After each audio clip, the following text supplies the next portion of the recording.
The rise of militarism in Europe in the 1920s and 30s was matched in the Pacific by Japan. The Japanese military high command exercised substantial control over the civilian government, and the strength of the army had been increased significantly to allow for the ongoing war against China.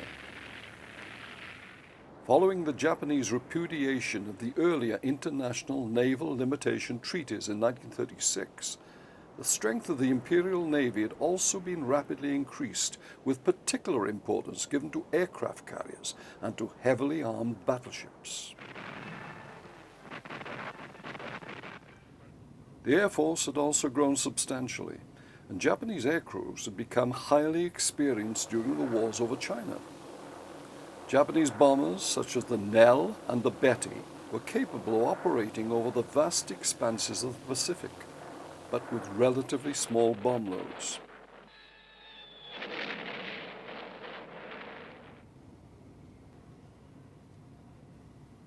In September 1940, the Tripartite Pact had been signed in Berlin.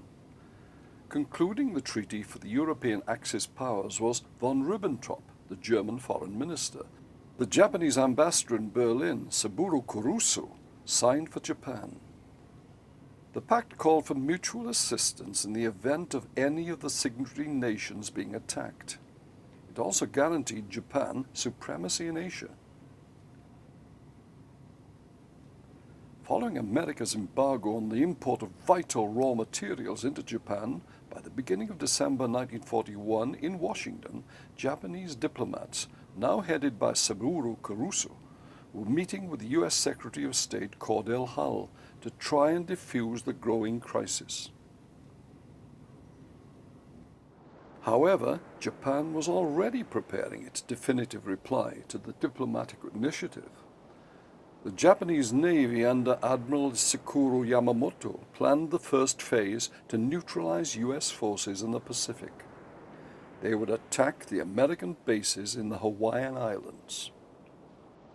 At the end of November, the Japanese task forces sailed for Pearl Harbor.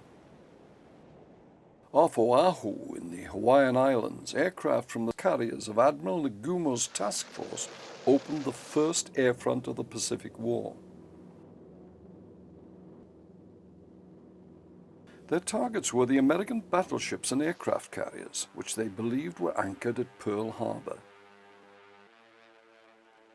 The first wave attack struck Pearl at just before 0800 hours on the 7th of December 1941. Taken completely by surprise, in less than 2 hours the Americans had lost 8 battleships, 3 cruisers, and 3 destroyers, either sunk or severely damaged. The Japanese also struck at the U.S. airfields on Oahu, destroying 65 U.S. aircraft there. But by a stroke of good luck, the 3 U.S. carriers were at sea, and therefore one of the main targets of the Japanese attack escaped destruction.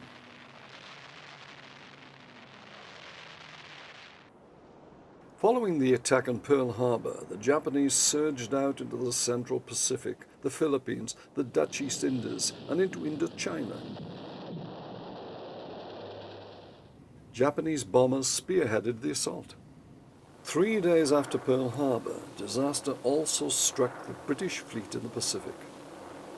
Following a reported sighting by a Japanese submarine, about 90 aircraft were launched against the battleship Prince of Wales and the battlecruiser Repulse, northeast of Singapore.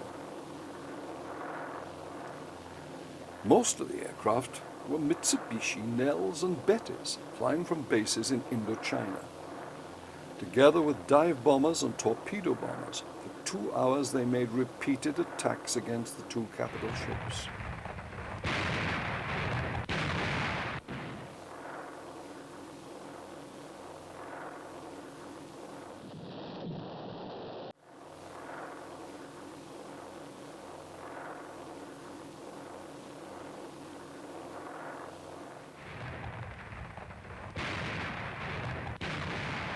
The effect of the sinking of Prince of Wales and Repulse on British morale was similar to that on America 3 days earlier. Above all, it showed the vulnerability of capital ships, which were unsupported by aircraft carriers. The Mitsubishi G3M Nell was one of the most successful Imperial Japanese Navy bombers of the Pacific War. It played a key role in the attacks on Hong Kong, Rangoon and Singapore. Greatly influenced by the German Junkers 86, it was a twin-engined medium bomber, initially powered by 750 horsepower Hero Type 91 engines. Later progressively more powerful Kinsai radial power plants of between 830 and ultimately 1,300 horsepower were introduced. These eventually gave the Nell a top speed of up to 258 miles an hour. Because of the vast distances of the Pacific Ocean, range was more important than speed. The maximum range of almost 3,900 miles in the final M3 production version was a considerable achievement. This performance made it a strategic bomber in all but name, although the payload was low at 1,764 pounds of bombs or a single 18-inch torpedo. Meanwhile, between Australia and Southeast Asia lay the Dutch East Indies. These islands were vital to Japan because of their supplies of oil. In one of their rare operations, Japanese paratroops were used against the Dutch refineries on Sumatra. The first wave of 270 men of the Japanese 2nd Parachute Regiment were slated to seize the oil refineries at Palembang. A second wave of 60 paratroops would follow. Their transport aircraft were Kawasaki Ka-86s, and their heavier equipment would follow in Mitsubishi Ka-21 Sally heavy bombers.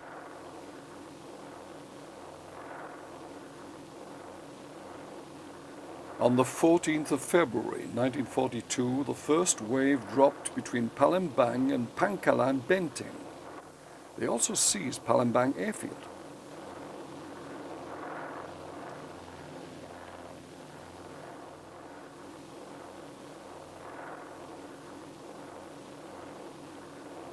The Japanese paratroops managed to capture one of the adjacent oil refineries intact, but after seizing the complex at Plaggio, the Dutch counterattacked and temporarily drove them out. However, planned demolition charges failed to do any serious damage to the refinery. 2 hours after the first drop, the second wave dropped near Pangkalan Benteng airfield.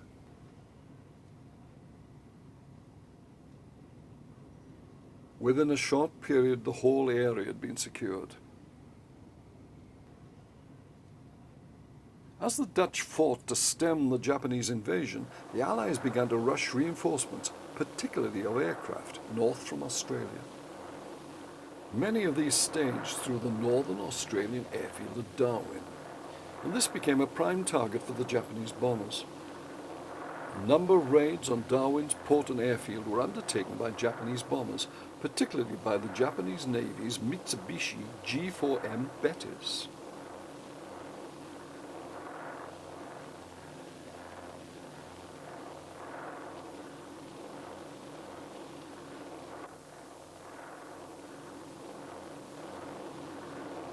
The Betty was developed as a naval attack bomber by the same design team as the Nell.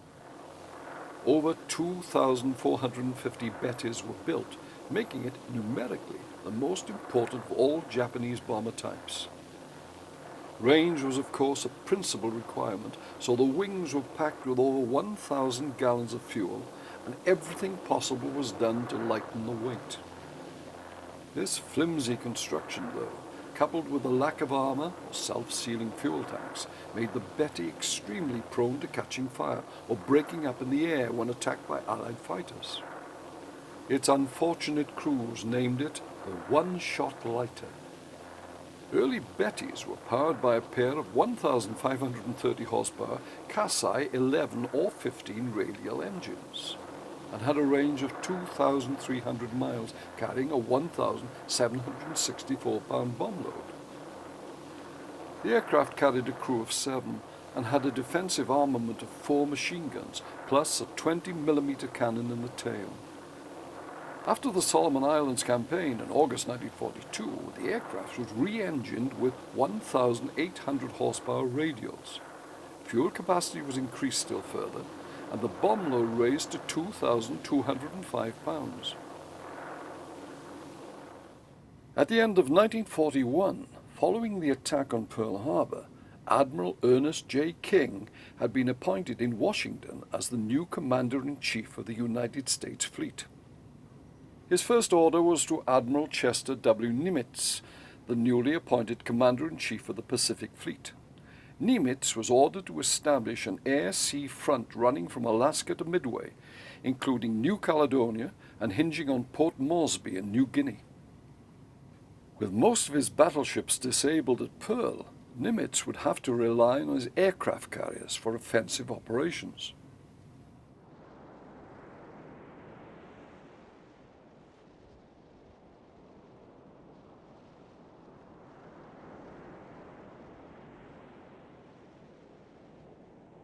In the spring of 1942, in an effort to restore civilian morale after the attack on Pearl Harbor, President Franklin D. Roosevelt ordered a bombing raid on Japan.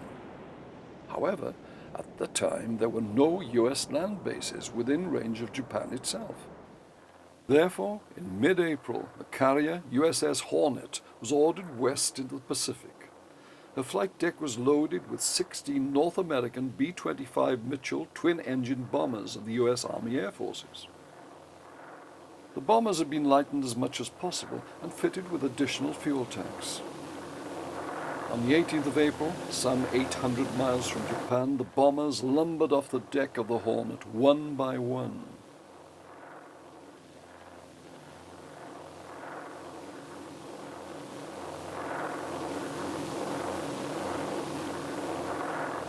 Commanded by Lieutenant Colonel James "Jimmy" Doolittle, the launch of the raid had been brought forward by 24 hours because Japanese picket boats had detected the task force.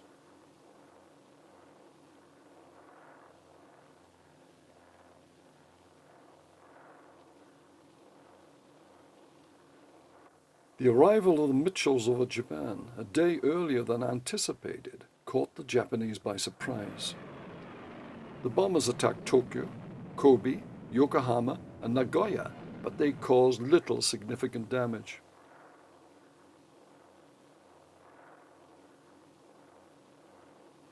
The Doolittle raid was a great propaganda victory for the US and did much to restore civilian morale. But the problem still existed of how and from where to launch sustained air attacks on the Japanese homeland. By now, at least America had one major advantage over the enemy. US cryptanalysts had managed to crack the Japanese naval codes and had therefore vitally important advance warning of all Japanese naval operations.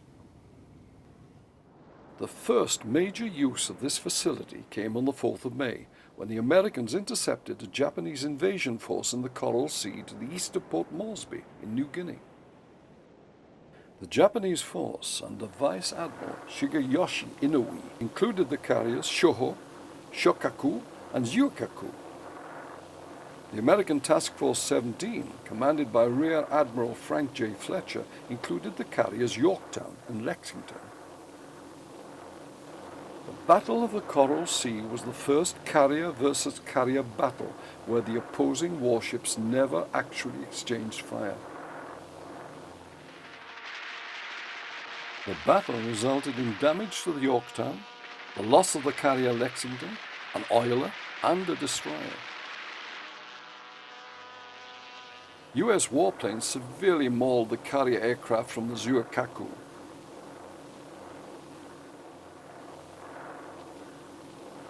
The Japanese also suffered damage to the Shokaku and the sinking of the carrier Shoho, a destroyer, and 4 mine warfare craft.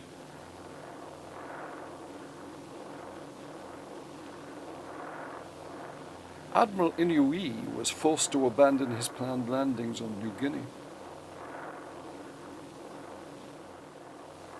Out of necessity, the Americans were forced to rely on the striking power of their carriers early on in the war in the Pacific. and access to the Japanese naval codes gave Admiral Nimitz the knowledge of where they would best be deployed.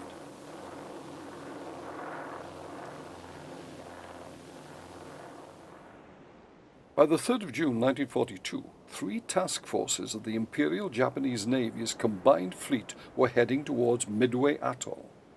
A 4th task force was sailing for the Aleutians. By invading Midway, Admiral Yamamoto planned to honeypot the U.S. carriers which had escaped destruction at Pearl Harbor into a trap. But whose trap was it? Because of the breaking of the Japanese naval codes, Nimitz knew that the overall numerical superiority of Japan's combined fleet was offset by its division into 4 task forces. He also knew that the 4 carriers of Admiral Chuichi Nagumo's carrier striking force had limited anti-aircraft defenses, and their escorts were limited to just a few fast ships. In late May, Nimitz had therefore ordered the 3 carriers of his carrier strike force and their escorts to deploy to a position northeast of Midway. The strike force comprised Rear Admiral Frank Jack Fletcher's Task Force 17, centered on the fleet carrier Yorktown, and Rear Admiral Raymond A. Sprance's Task Force 16, based around the fleet carriers Enterprise and Hornet. They passed through a scouting cordon of Japanese submarines undetected. By the end of May, the Americans were flying search missions from Midway, looking for the Japanese Armada, which included Yamamoto's own main force, comprising 2 light carriers and 3 battleships.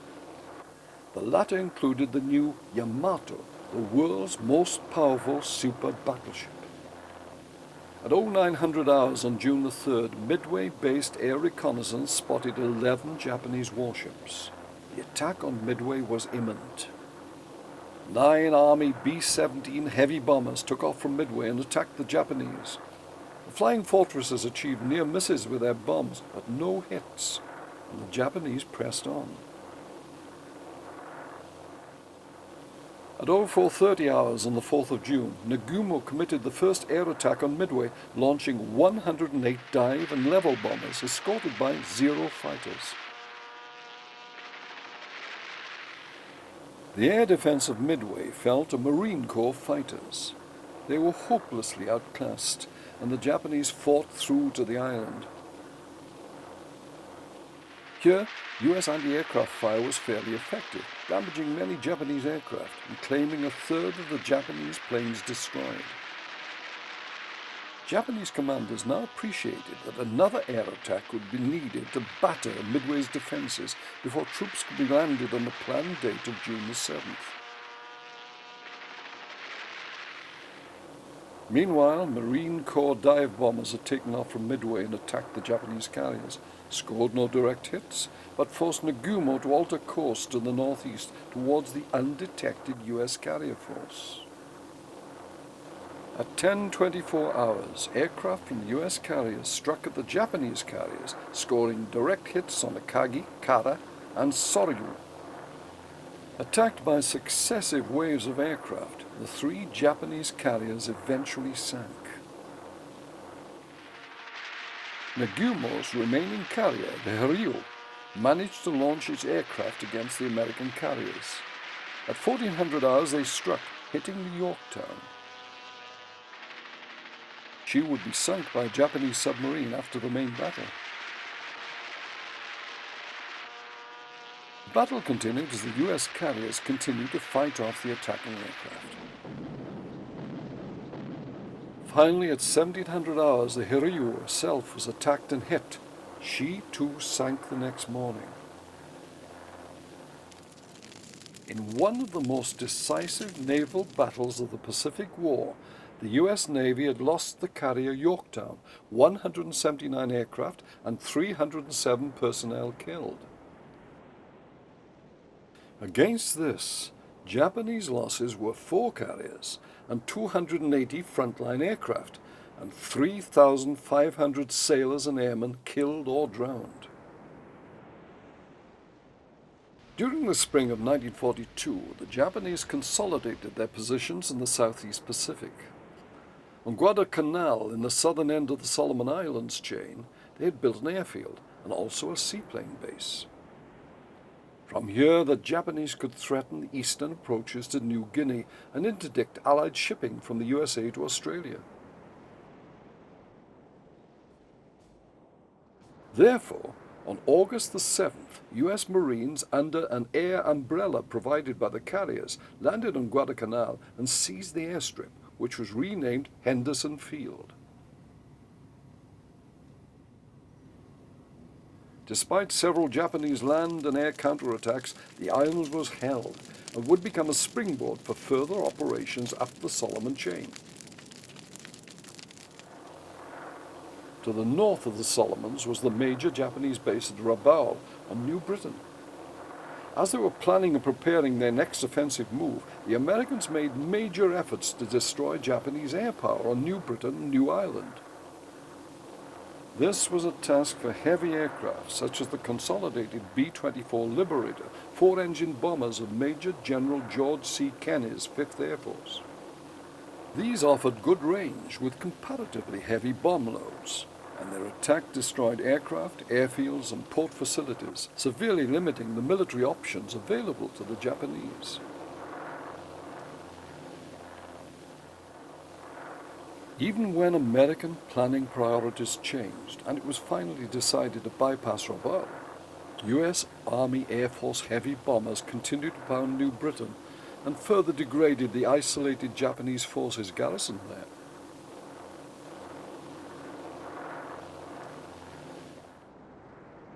South of New Britain was Bougainville, and having cleared the southern Solomons, this was the next target. There were 5 Japanese airfields on the island which would have to be neutralized. Bougainville was the start of the drive by the Navy-led Pacific Ocean areas, forces of Admiral Chester W. Nimitz, to complete the taking of the Solomons.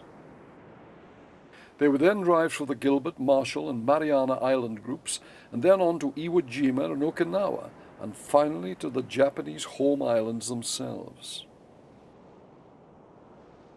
Following the US landings in Bougainville on the 1st of November 1943, the campaign was typical of the island-hopping operations of the Pacific War. Firstly, US forces, spearheaded by the Marines, would assault the target island. The Americans would then either capture an adjacent Japanese airfield or construct one themselves. This would provide them with local air cover against Japanese counterattacks. Together with the Navy's carriers at sea, it would also provide the Americans with bases from which to assault the next island group.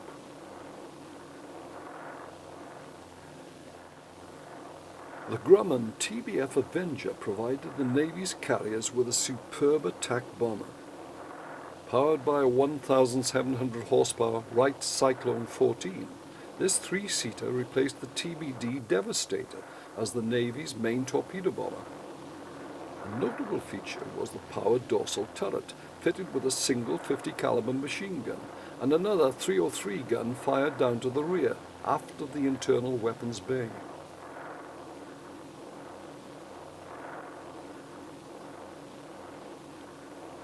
The TBFs are often escorted by Grumman F-6F Hellcats with drop tanks. The location in the southwest Pacific was obviously no place for a forced landing.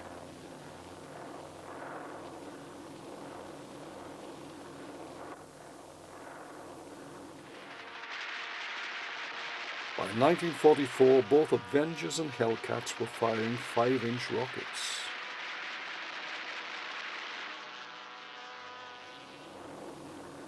After each mission, there was a brutal return to the pitching carrier deck. But the Grumman products had such a reputation for strength that the firm was called the Grumman Iron Works.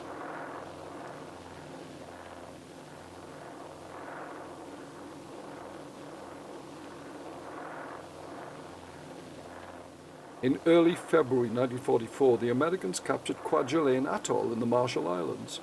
From here, US Army Air Force Liberators were able to strike at other Japanese-held islands. The attack on Watcha, the last Japanese stronghold in the Marshalls in late July, was typical. Here the attack, using 500-pound bombs, was used largely to practice radar bombing techniques. By this time, the Japanese airstrip on the island was completely inoperable. At the same time, 100 US Navy aircraft hit gun emplacements with 40 tons of bombs. As Admiral Nimitz's forces prepared to invade the Marianas, to prevent Japanese interference in the landing, air attacks were made on the Japanese fortress of Truk in the Caroline Islands. In the middle of June 1944, B-24 Liberators of the Army Air Forces struck at Truk.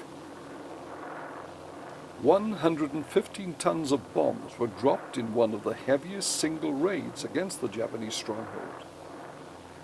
One of the defensive tactics developed by the Japanese was to fly their bombers above the American warplanes and then try to bomb the lower aircraft. If they could score a hit, it produced devastating results.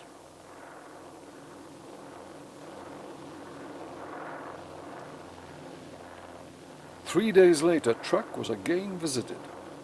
This time, Japanese fighters rose to meet the bombers and attacked, some using phosphorus bombs in an attempt to break up the US formation.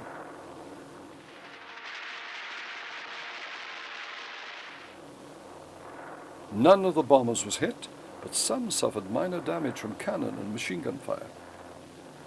80% of the bombs hit the target area. The enemy fighters stayed with the formation for half an hour before returning to base. In China, the Imperial Japanese Air Force had been in action since their invasion of the country in 1937. They had built up massive reserves of modern monoplane fighters and bombers. By comparison, the Chinese Air Force was small and was equipped with obsolete warplanes of Western and Soviet origin. These aircraft were unable to match the scale and accuracy of their Japanese opponents. Moreover, in July 1940, the Japanese had deployed the formidable Mitsubishi A6B Zero-Sen Zeke to the theater. It was so successful that not one of its opponents survived to carry home details of the new fighter, so it came as a complete surprise to the Americans a year later. The Mitsubishi Zero was the most famous Japanese fighter of the war, with over 11,000 built in various models.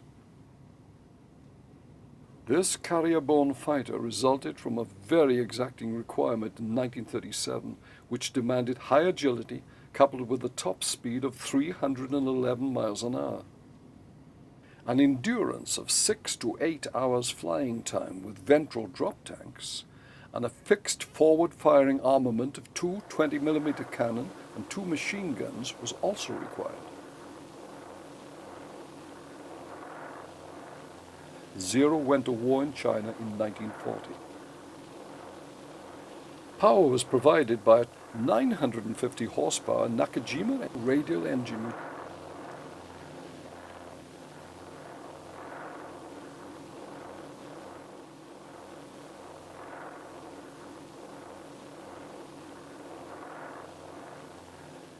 What then became quickly evident was that the Japanese not only possessed the world's finest carrier-borne fighter, but one which was at least the equal of its land-based contemporaries as well. Even the Flying Tigers, the American volunteer group which was already serving with the Chinese Air Force, were unable to match the Zero. Tigers were commanded by Claire L. Chennault and flew Curtiss P-40 fighters. Although they performed well, the better Zeros and the superior numbers of the Japanese opponents limited their success. As the Japanese advanced westward in China, the bombers took a heavy toll of the Chinese war-making capability.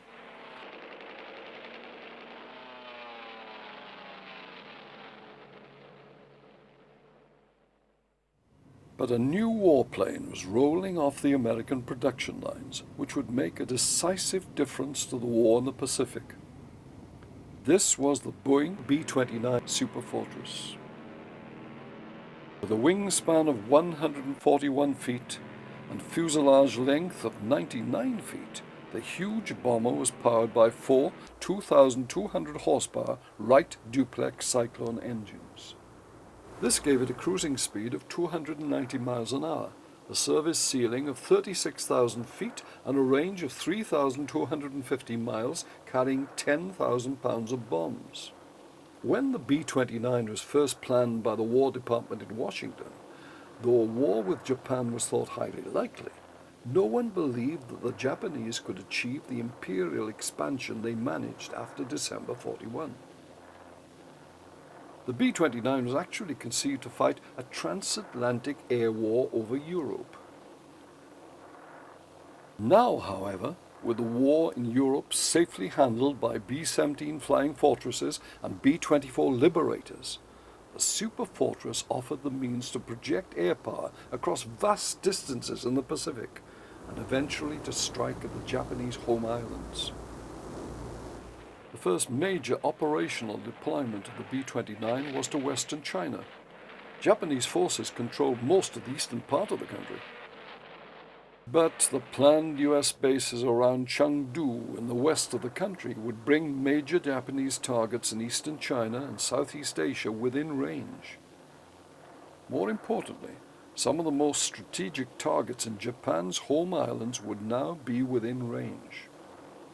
The first B-29s assigned to Chinese bases were those of the 58th Wing, and in the spring of 1944 they deployed from the United States to India via North Africa.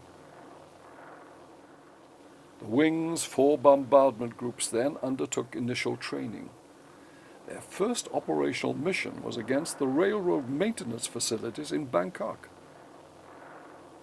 But the main operating bases were to be in China. This meant flying the B-29s over the hump, the lofty peaks of the eastern Himalayas. Meanwhile, near Chengdu in western China, 4 massive air bases were under construction.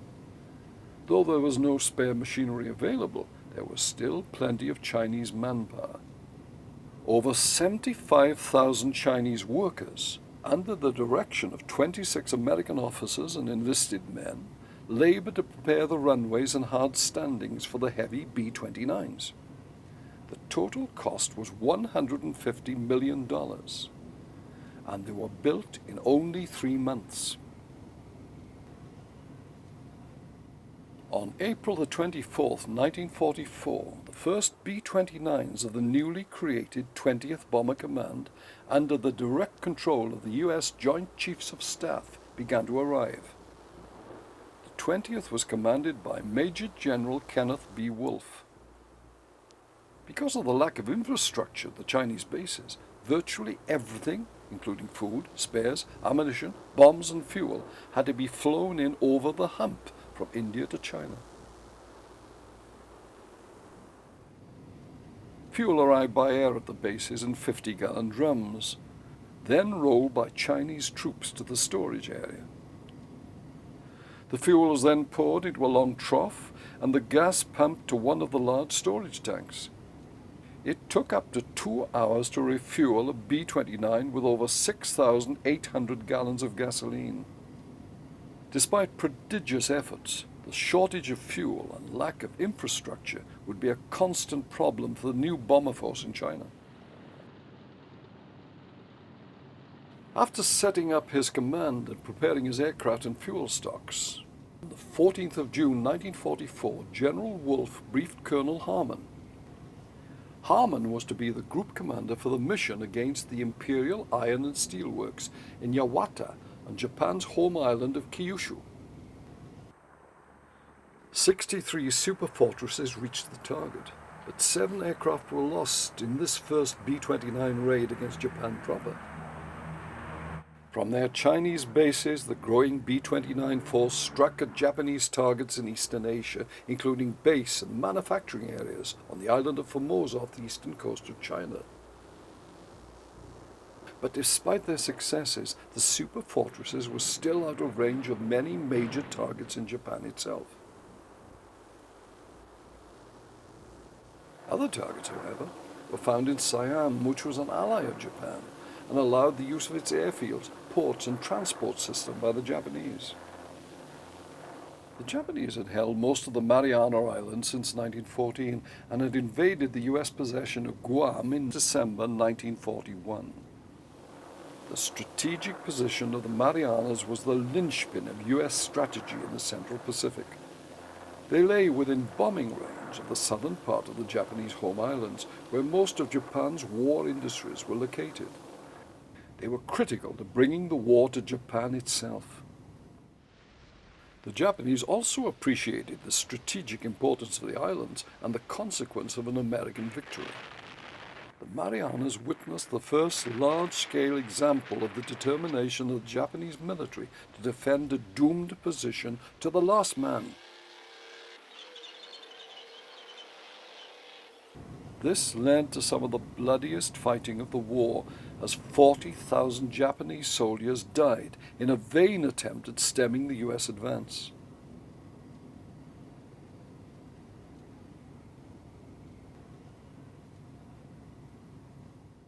Over 4,500 Americans died during the taking of the Marianas.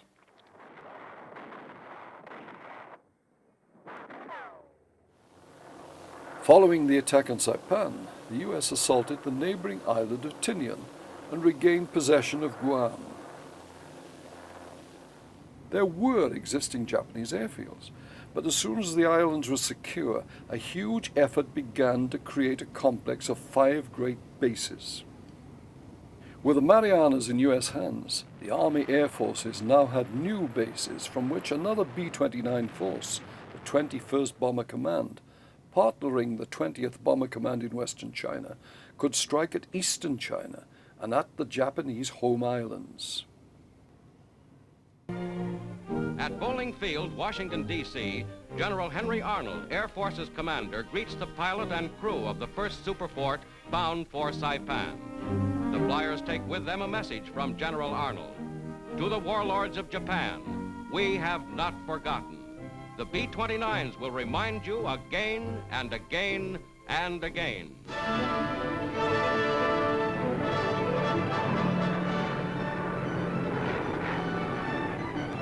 The first B-29s arrive at Saipan, 7,000 miles from their starting point in the USA.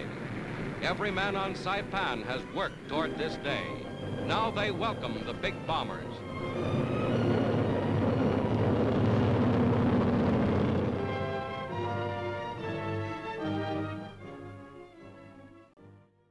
Brigadier General Hansel, CO of the new 21st Bomber Command, addressed ground crews. Well, the first element of the 21st Bomber Command has arrived. When we've done some more fighting, we'll do some more talking. Thank you.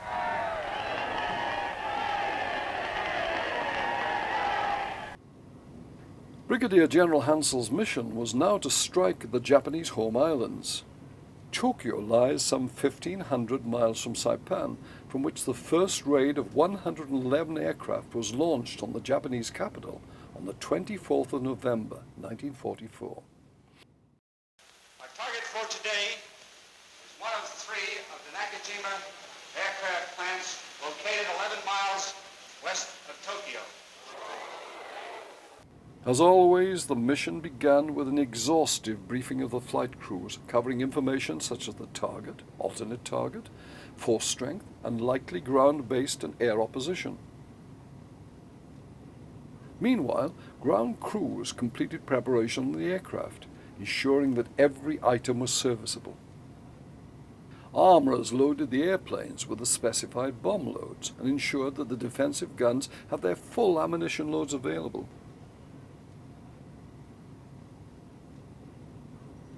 All around the vast airfield there was frantic activity.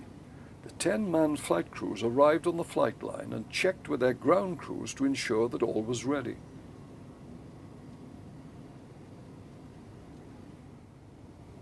Two of the crew of the lead ship, Dauntless Dottie, were already famous. The pilot, Robert Morgan, and the bombardier, Vince Evans, had flown with the legendary B-17 Memphis Belle on 25 missions over Germany.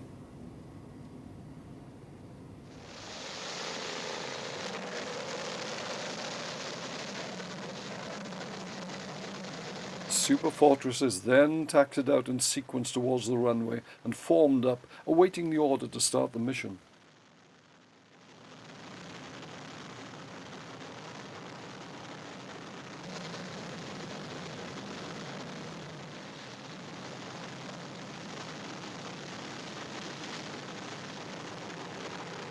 Takeoff was always a dangerous part of the whole operation, as each machine was laden with bombs and full of flammable gasoline.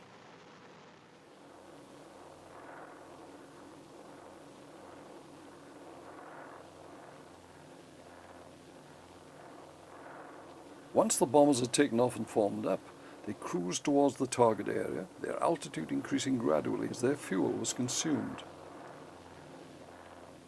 This was the opportunity for last-minute checks on navigation, communications and weapons, but otherwise the long cruise was tedious.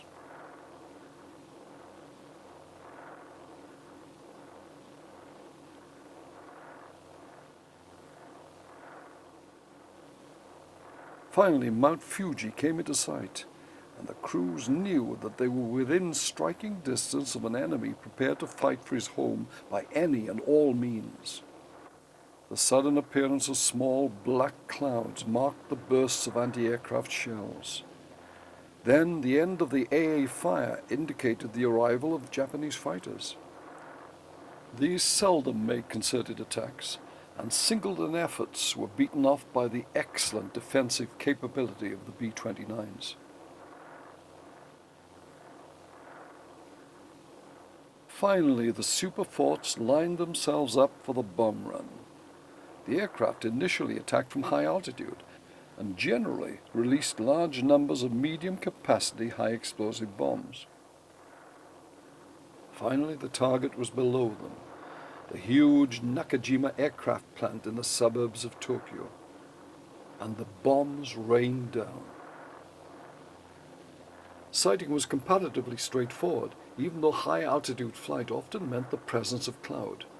But the crews all too soon became aware that accurate high-altitude bombing was difficult because of the almost universal presence over Japan of strong but variable winds.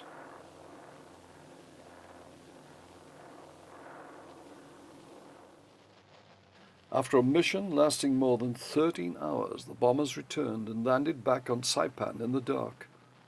Crews were exhausted, with slightly damaged aircraft, but wounded crew members on board. As Admiral Nimitz's forces drove through the Central Pacific, General Douglas MacArthur's U.S. Army and Australian Southwest Pacific Area forces had advanced through New Guinea and the Dutch East Indies and were poised to strike at the Philippines. Of concern were the Japanese forces in the Palau Islands, about 600 miles east of the Philippines. They posed a threat to MacArthur's right flank, and from them the Japanese might launch airstrikes against the Philippine invasion force. Therefore, prior to the invasion, 13th Army Air Force bombers struck at the Japanese airfields in the Palaus. Over the targets they were attacked by Japanese Zero fighters.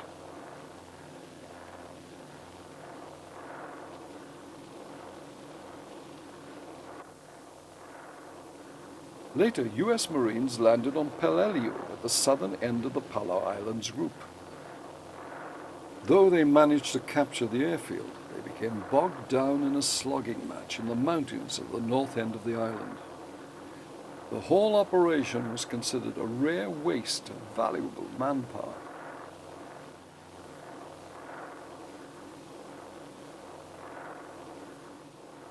As General MacArthur's forces prepared to attack through the southern Philippines, U.S. Army Air Force's warplanes were in action to soften up the defenders.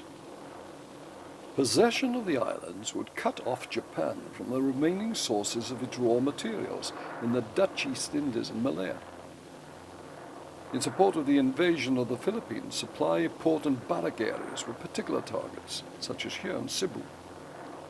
Japanese airfields in the northern Philippines were also targets to prevent them supporting their land forces fighting further to the south. As the Americans pushed north through Mindanao, B-25 Mitchells, flying at treetop height and using parachute-retarded fragmentation bombs and their rearward-firing machine guns, blasted the enemy.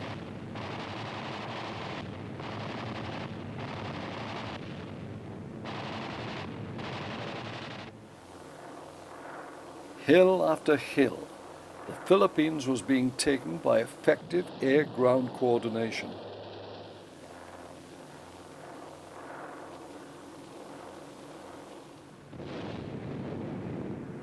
On the 1st of February, as MacArthur's forces advanced into Luzon in the northern Philippines, U.S. Army Air Force liberators struck at the island fortress of Corregidor in Manila Bay. The raids on the island continued unabated for the next 2 weeks, and U.S. Navy guns joined in to blast the Japanese defenders. Then, on the 16th, Douglas C-47 Dakotas dropped 2 battalions of the U.S. 503rd Parachute Regiment onto the island. Modern historians calculate that there were 6,500 Japanese defending the island. Corregidor was particularly emotive for the Americans because it was the last place in Luzon to hold out against the Japanese invasion of 1941.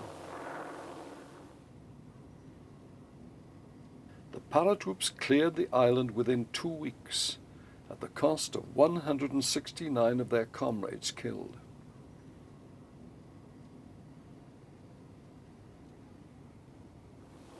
Meanwhile, over the Philippines, the superb North American P-51 Mustang was in action against the Japanese.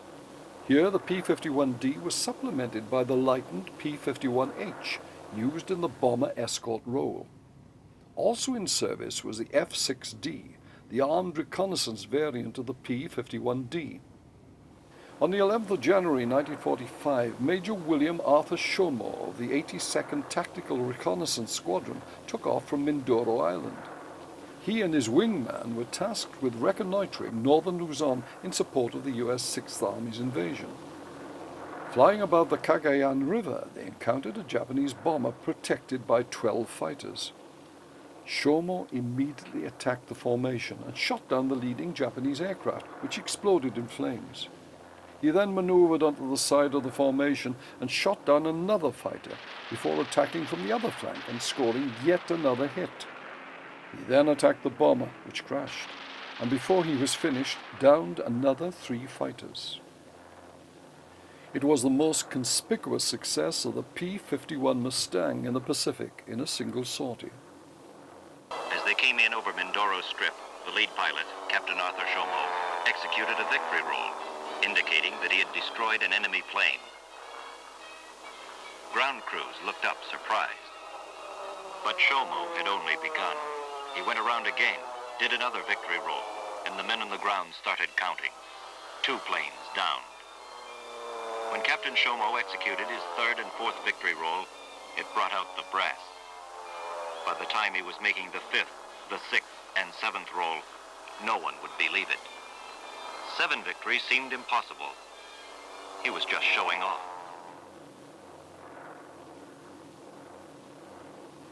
No, Captain Shomo did not show off. On 7 April 1945, he was awarded the Medal of Honor for conspicuous gallantry above and beyond the call of duty. The citation read in part, Major Shomo's extraordinary intrepidity in destroying 7 aircraft in one action is unparalleled in the Southwest Pacific area.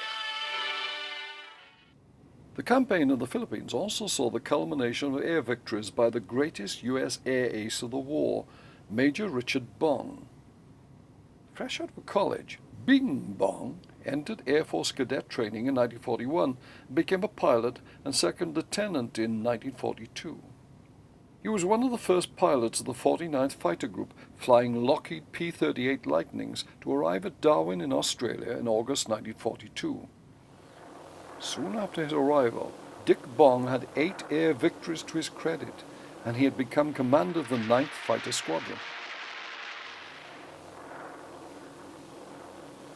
As the American forces slowly pushed the Japanese back towards the Philippines, Bong flew cover for light and medium bomber missions.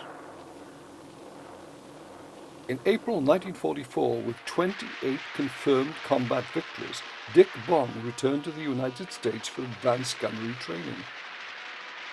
Soon he was back in Australia as a gunnery instructor for 5th Army Air Force fighter pilots. By this time, the battle for Leyte in the Philippines was going on. Even while the naval fighting continued, work was begun to put the captured Japanese airfields back into service to receive fighter aircraft. There were constant enemy air attacks from the west coast of Leyte, and Dick Bong was in constant action.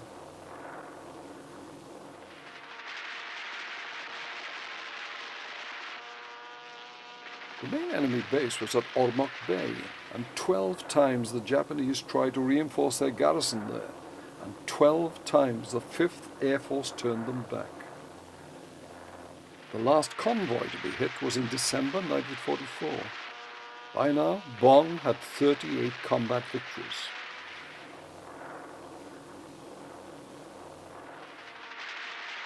On the afternoon of the 12th of December 1944, in front of a guard of honor consisting of 12 pilots, each of whom had 12 or more air combat victories, General Douglas MacArthur pinned the coveted Medal of Honor on Major Richard Bong.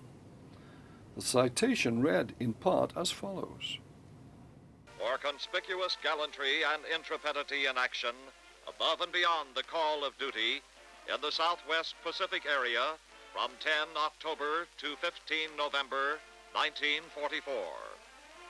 Though assigned to duty as gunnery instructor, and neither required nor expected to perform combat duty, Major Bong voluntarily and at his own request engaged in repeated combat missions, including unusually hazardous sorties over Balikpapan, Borneo, and in the Leyte area of the Philippines. During the following week, Dick Bong gained 2 more victories, bringing his total of 40. After more than 2 years and hundreds of missions, in January 1945 he returned to the States. Tragically, on the 6th of August 1945, Dick Bong was killed in California while test flying one of the earliest U.S. jet fighters, a Lockheed P-80 Shooting Star. In August 1944, Major General Curtis C. LeMay assumed command of the 20th Bomber Command in China. Old Iron Pants, or Bombs Away LeMay, later took command of the 21st Bomber Command in the Marianas. LeMay soon realized that high-altitude daylight bombing was ineffective, and on the 9th of March 1945 ordered low-altitude night bombing with a far higher proportion of incendiaries to burn out Japan's cities and industrial areas. The first fire raid on Tokyo, using 174 low-flying B-29s, took place on the night of the 24th-25th of February, and was followed with a second attack on the night of the 9th-10th of March, when 279 superforts dropped some 1,700 tons of bombs on the capital.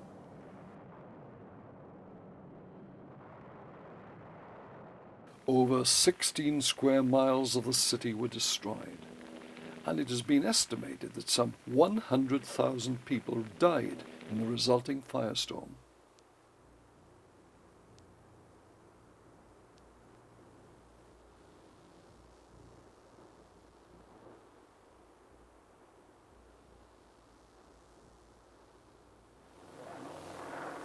But there were still casualties among the B-29 bombers from Japanese fighters. What was needed was somewhere closer to Japan, where fighter escorts could be stationed. One of the hardest fought operations of the Pacific War was the capture of the strategically important island of Iwo Jima between the 19th of February and the end of March 1945. The Japanese had built 2 airfields on the island and were in the process of constructing a third. These airfields would be of vital importance to America. The fighting was bitter as U.S. Marines captured Mount Suribachi and drove the Japanese from the airfields and into the northern tip of the island. In U.S. hands, the captured airfields would allow Mustang fighters to escort the B-29 Superfortress heavy bombers operating from the Marianas during their strategic raids on the Japanese home islands.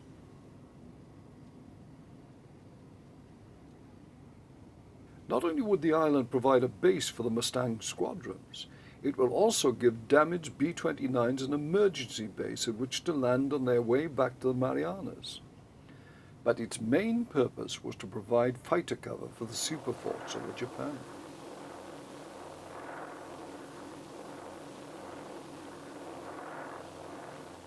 On the 7th of April 1945, the first Mustang from Iwo Jima flew over Tokyo.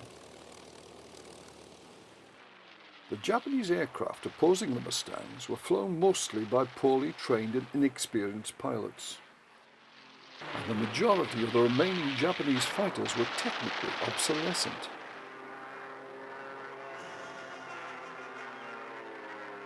The Japanese tried with fanatical courage to attack the superfortresses, but on their way they had to get past the protecting Mustangs, which shot them down in large numbers.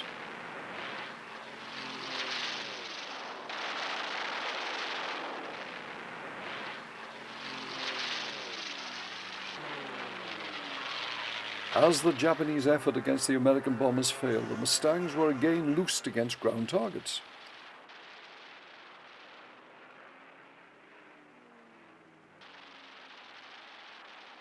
Using machine gun fire, bombs, unguided rockets and napalm, the Mustangs swept over and destroyed large amounts of irreplaceable equipment and installations.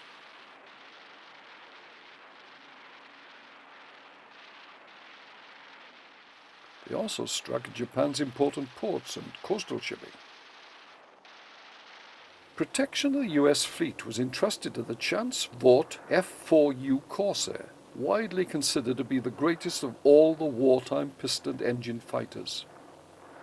Power was provided by a 2,000 horsepower Pratt & Whitney double Wasp engine, driving a huge propeller. The folding outer wings carried the 650 caliber guns, replaced in some versions by 4 20mm cannon. From October 1943, a Duramold 178-gallon drop tank had been carried right forward on the center line.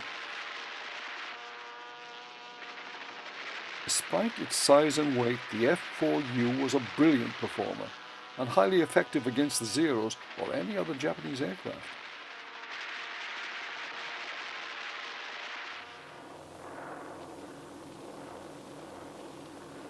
The size and weight of the Corsair could pose a problem, however, when putting the huge aircraft safely onto a carrier's often heaving flight deck.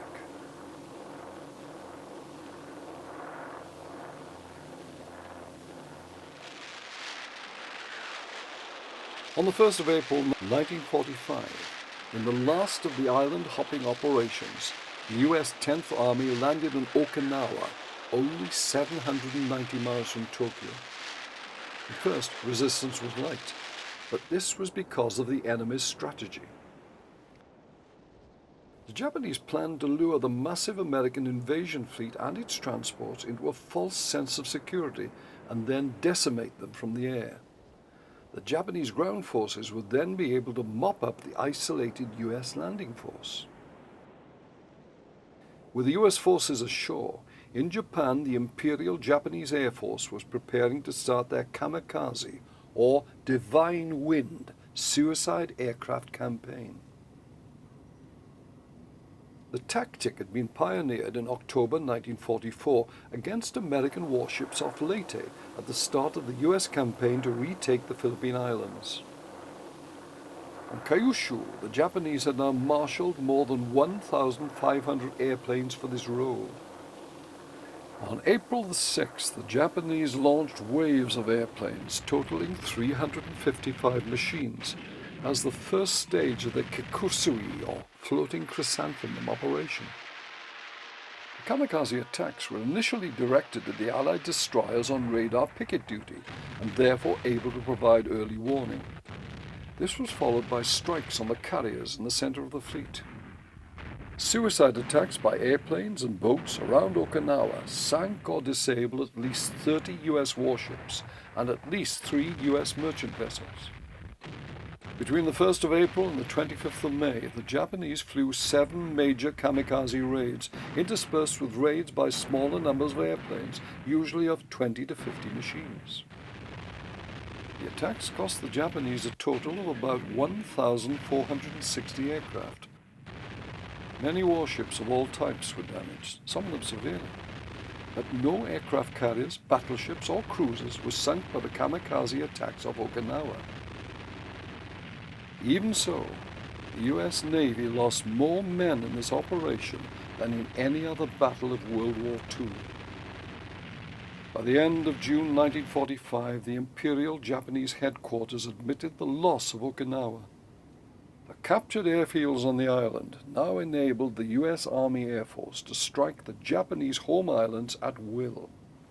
Assets amassed on Okinawa for the final attack on Japan included the A-26 attack variant of the Martin Marauder and the Lockheed P-61 Night Fighter. Also on station was the consolidated B-32 Dominator, the giant twin of the B-29 Superfortress. These were a few of the warplanes poised on Okinawa for the final assault on Japan. Devastating as were the air raids on Tokyo, the US had now developed a new, still more destructive weapon.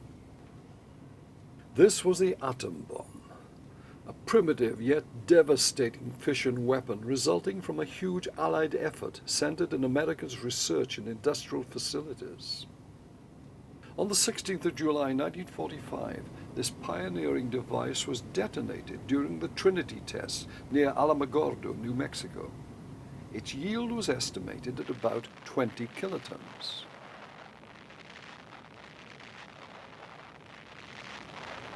We're standing in front of the first atomic bomber, the Enola Gay, a storied B-29 which carried the revolutionary atomic bomb to the enemy. Gathered here are a group of key men representing both the project personnel in the theater and the Air Corps.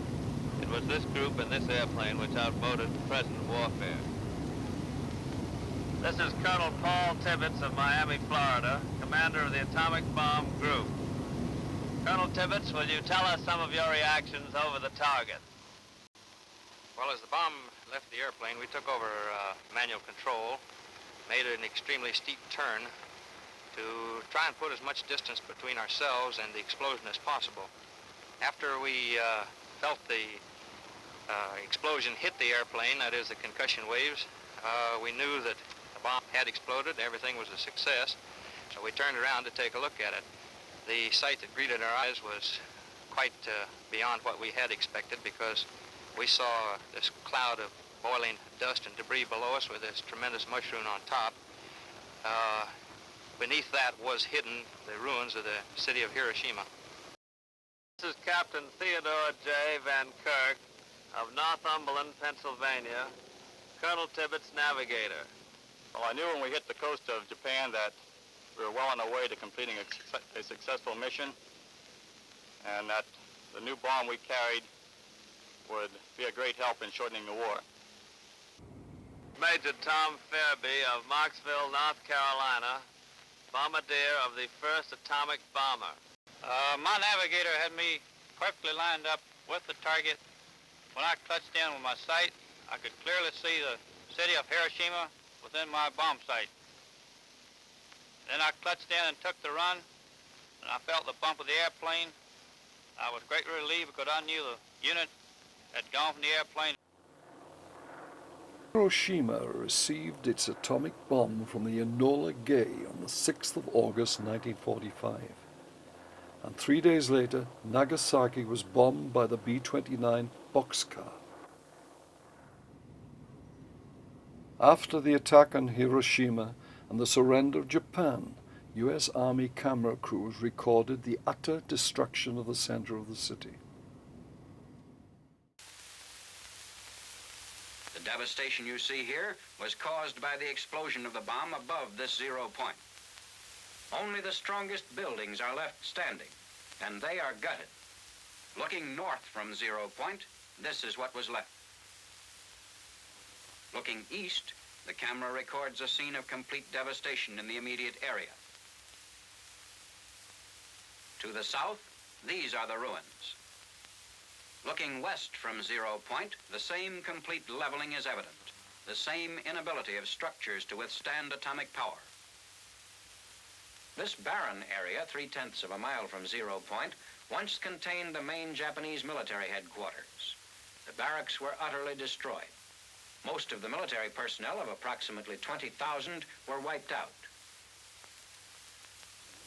Psychologically devastated by the two atomic bomb attacks, the Japanese agreed to an unconditional surrender in August and formally surrendered to the Allies on the 2nd of September 1945 in a ceremony on board the U.S. battleship Missouri, anchored in Tokyo Bay. The air war in the Pacific was over.